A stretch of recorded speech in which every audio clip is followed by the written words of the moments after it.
Pigia Yesu makofi mazuri. Na angalia hapa, tukisema nafsi tunaongea habari ya mtu. Naongea habari ya mtu ambaye ni person, ambaye ako na dirisha na mlango. Pigia Yesu makofi mazuri. So mtu mwenyewe ndiye anachukua ile kamba. Ndiye anachukua ile kamba. Kamba ya aina gani? Anachukua ile kamba ambayo ni nyekundu, anaifunga kwa dirisha, na hapa anapaka ndani. Lakini nataka nikuonyeshe ili tuende pamoja. Kwa mlango unapaka ndani, na sikiliza, na kwa dirisha unafaka nini? Unaweka nini? Unaweka kamba red cord, kamba ya red. Bwana Yesu asifiwe. Naongea habari ya kiroho, sio nyumba. Pigia Yesu makofi mazuri. So mtu anapotembea ako na mlango ambapo Yesu anapisha kuingia. Mtu anapotembea ako na dirisha. Bwana Yesu asifiwe. So wakati Mungu amekasirika na watu na anaona kwa dirisha kuna scarlet cord na kwa mlango, sikiliza, kuna damu, hawezi akakuharibu. Na ndio naona mtu mwenye dhambi akipendwa na Yesu anakaa ndani ya Yesu mpaka anabadilika, mpaka anakuwa kiumbe kipya bila kuona madhara. Kwa sababu ya hii scarlet cord na damu ya Yesu Kristo. Pigia Yesu makofi mazuri. Now let us continue and see how to tie scarlet cord in your soul. How to tie scarlet cord in your soul. Pigia Yesu makofi mazuri. Unifundishe Bwana, unifundishe Bwana, unifundishe, unifundishe Bwana, unifundishe Bwana. Now, how to tie a scarlet cord in your soul? Ambapo kuna mlango na kuna dirisha. Number one,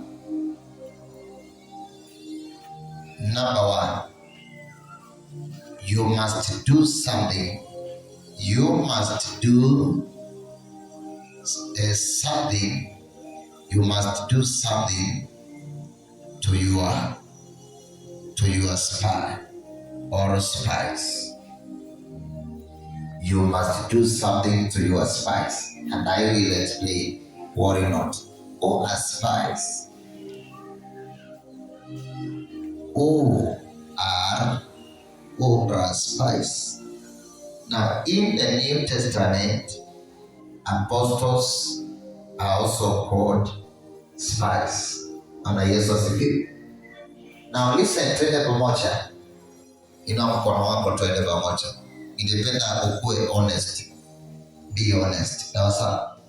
Siku ya kwanza ulipokuja hii kanisa na ukaisi ninahubiri, ulipatwa na uoga. Kuna watu walipatwa na uoga. Wengine hapo wakitoa testimony wanakuambianga niliingia hiyo kanisa nikasikia vile apostle anahubiri. Na vile nilitamani kutoka nje nikimbie. Fear. Bwana Yesu asifiwe. That fear is good. That fear is good. Hata wengine hapa wale mkaacha pombe, wengine mkaacha bangi, ulipokuja ulihisi fear.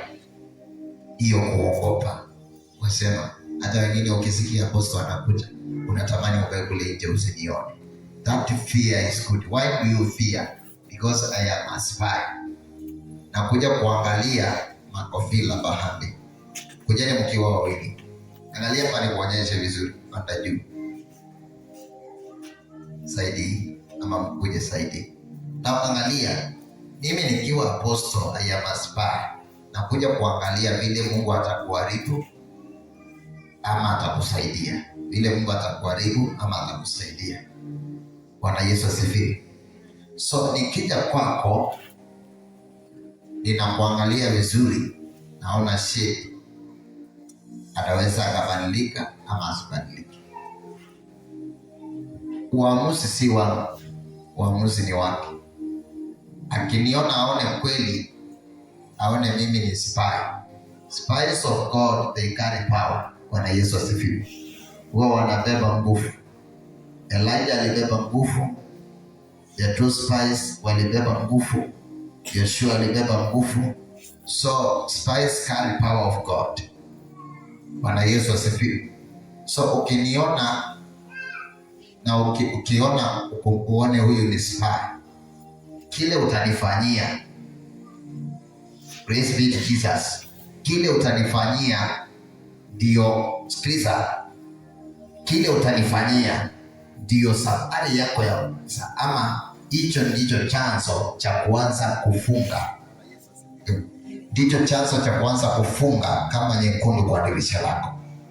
Yesu alipokuwa anahubiri akawa na mitume, akawaambia mkienda kule mtakaribishwa, mseme amani, na kule mtakataliwa ufanye miguu hivi. Yaani kwa ufupi mseme nini? Laana. Pigieni Yesu makofi mazuri.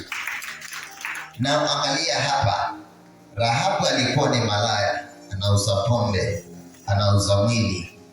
Bwana Yesu asifiwe. Lakini alipoona the two spies, akachukua hatua. Number 1, naamini ni kama hakuna kitu walilipa pale. Ikiwa kama walisaidiwa wasiuawe, hakuna kitu walilipa pale, na wakapitishwa kwa dirisha ili wasiuawe. Bwana Yesu asifiwe. Na angalia, ili waweze kufanya kazi ya Mungu kwa urahisi na bila kufanyiwa chochote. So sheti uliponiona mara ya kwanza, kile utanifanyia ndio kinasababisha tuende next level. Kwa mfano, nataka nikupatie vizuri twende pamoja. Ukija kwa kanisa kama hii ni injili ya Yesu inasonga. Ni injili ya ufalme inasonga. Wakati wa Joshua ni vita vya Mungu vilikuwa vinaendelea kumaliza wale walimdharau Mungu Jericho. Wale walikuwa na kiburi Jericho. Kwa hivyo ni kazi ya Mungu ilikuwa inaendelea kwa jumla. Pigia Yesu makofi mazuri. So Rahabu kama malaya alijitolea kusupport. Bwana Yesu asifiwe. Na alipoanza kusupport, hicho ndicho chanzo chake cha kuambiwa sasa chukua kamba nyekundu ufunge kwa dirisha. Pigia Yesu makofi mazuri. Ningependa niende deeper kidogo tuweze kuelewana. Ukija katika mambo ya, sikiliza twende pamoja, ya kuokoka, imani ya kwanza ni kile utanifanyia.